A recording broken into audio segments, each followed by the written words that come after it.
រៀនតនហារូបដូចទេវតាមាន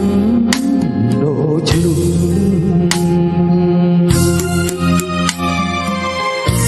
ស្ដាប់ចុះភ្លេងខ្មែរលោកជាស្រីចាចិត្តជ្រួលរងមកទ្រូងឲ្យត្រង់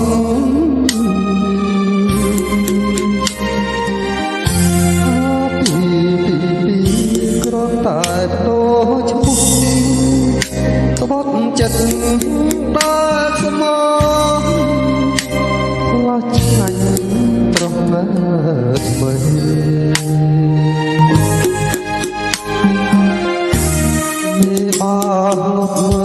ចាប់ធ្វើឲ្យផ្ទឹម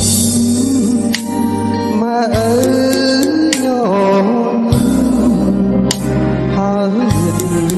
ចងដៃ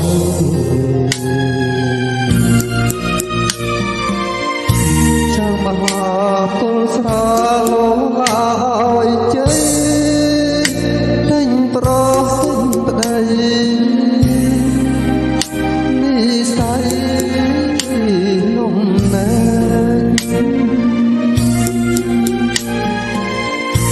ខ្លួនអស់ក្រមុំតែខ